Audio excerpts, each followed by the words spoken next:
আচ্ছা, যারা দই বানাতে ব্যর্থ হয়েছেন বা সনাতন পদ্ধতিতে চেষ্টা করে একবারও দই বানাতে পারেননি, তাদের জন্য আজকে একদমই সহজ একটা রেসিপি নিয়ে হাজির হয়ে গেলাম। এই দইটা কিন্তু মাত্র ১০ মিনিটে আপনি বাসায় বানিয়ে নিতে পারবেন কোনো রকম ঝামেলা ছাড়াই। আর 100% গ্যারান্টি দিচ্ছি যে কোনোভাবে দই বানাতে আপনি এখন থেকে ব্যর্থ হবেন না। দেখেন কত সুন্দর দই বাসায় তৈরি করে নেওয়া যায়। যারা ওয়েট লস করতে চাচ্ছেন, টক দই বানাতে চাচ্ছেন বাসায়, তাদের জন্য তো এটা একটা ইউনিক রেসিপি। প্রথমে আমি একটা পাতিলে এখানে ৪ কাপ পরিমাণ দুধ নিয়ে নিয়েছি, অর্থাৎ ১ কেজি পরিমাণ।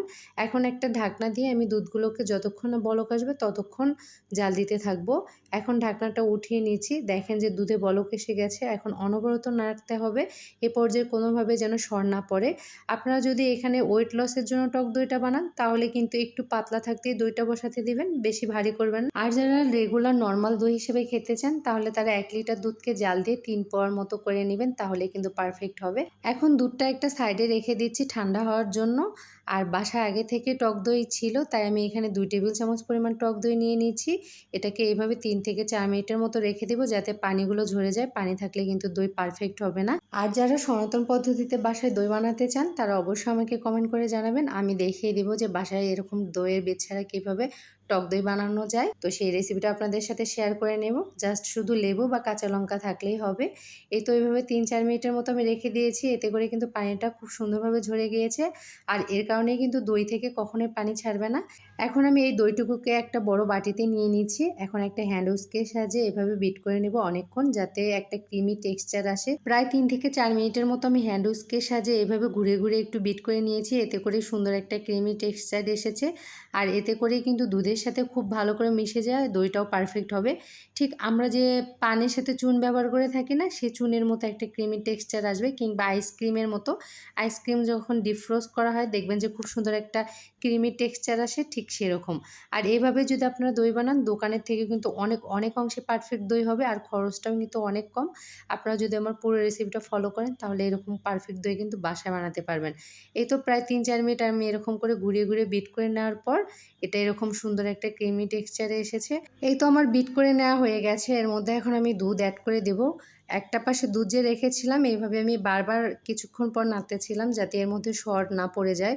সর পড়লে কিন্তু দইটা একদমই পারফেক্ট হবে না। এই তো এইভাবে নাড়তে থেকে যখন ঠান্ডা হয়ে গেছে এক পর্যায়ে, তখন আমি এর মধ্যে একটা আঙ্গুল চুবিয়ে দিব। অবশ্যই চেষ্টা করবেন এই কাজটা করে নেওয়ার জন্য, তাহলে কিন্তু আপনার দইটা একদমই পারফেক্ট হবে। একটা আঙ্গুল এইভাবে ৩ থেকে ৪ সেকেন্ডের মতো ডুবিয়ে রাখা যায়। এরকম গরম সহ্য করা যায়, সেরকম অবস্থায় দুধটা এর মধ্যে অ্যাড করতে হবে।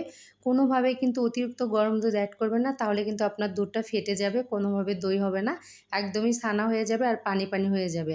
আবার আমি হ্যান্ড উইস্কের সাহায্যে খুব ভালো করে মিশিয়ে নিচ্ছি। এ পর্যায়ে যত ভালো করে এভাবে বিট করতে থাকবেন, তত কিন্তু আপনার দইটা একটা ক্রিমি টেক্সচার আসবে। আর দইটাতে অনেক সুন্দর ফেনা ফেনা ভাব উপরে যে হয় না, সেটা ক্রিয়েট হবে। সেই সাথে আপনার দইটা কিন্তু অনেক টেস্টি লাগবে। এই তো এভাবে আমি আবারও ৪ থেকে ৫ মিনিটের মতো এরকম করে খুব ভালো করে মিশিয়ে নিচ্ছি। যদি এই মিশানোর কাজটা খুব ভালো করে মিশিয়ে নেন, তাহলে কিন্তু দইটা দেখবেন খুব সুন্দর স্মুথ হবে। আজ আমি আপনাদের দই মেকারে দইটা বসিয়ে দেখাবো। আপনারা যে কোনো অনলাইন শপ বা পেজ থেকে কিন্তু ৫০০ থেকে ৬০০ টাকার মধ্যে ১ লিটারের এই দই মেকারটা কিনতে পারবেন। যারা একদমই নতুন, তারা কিন্তু এই কাজটা করলে একদমই দই নষ্ট হবে না, আর কোনো ধরনের ঝামেলা ছাড়াই কিন্তু দই বানিয়ে নিতে পারবেন। আবারও হ্যান্ড উইস্কের সাহায্যে এভাবে আমি আরেকটু ফেটিয়ে দিচ্ছি, এতে করে দইটা কিন্তু একদমই পারফেক্ট হবে। এখন ঢাকনা দিয়ে প্রায় ৮ থেকে ৯ ঘন্টার মতো আমি এটা এই দই মেকারের উপরে রেখে দেব। খুব ভালো হয় যদি আপনারা রাতে এটা তৈরি করে সকালে ঢাকনাটা খুলে নেন, একদমই পারফেক্ট দই পাবেন। আর হ্যাঁ, এর মাঝখানে কোনোভাবে ঢাকনা খুলবেন না, তাহলে কিন্তু দইয়ে পানি জমে যাবে। এখন দেখেন আমি ৭ থেকে ৮ ঘন্টা রাখার পর আপনাদেরকে একটু কেটে দেখাচ্ছি যে এটা কেমন হয়েছে। দেখেছেন, মনে হচ্ছে যে আইসক্রিম তুলে নিয়েছি। একদমই কিন্তু কোনো পানি ছাড়েনি। আপনারা যদি পুরো রেসিপিটা ফলো করে দই বানান, তাহলে কিন্তু আপনাদের দইগুলো এরকম পারফেক্ট হবে। আমি অনেক জায়গায় দেখেছি আপুরা বা ভাইয়ারা কমেন্ট করে বলেন যে আপু, দই একদমই পারফেক্ট হয় না। আমরা দই মেকার কিনেছিলাম, এটা একদমই লস হয়েছে। যদি আমার পুরো রেসিপিটা ফলো করেন, তাহলে খুব সুন্দরভাবে এরকম দই কিন্তু আপনার বাসায় বানিয়ে নিতে পারবেন, আর একদমই নষ্ট হবে না। তো কেমন লাগলো কমেন্টে জানাতে ভুলবেন না। আল্লাহ হাফেজ।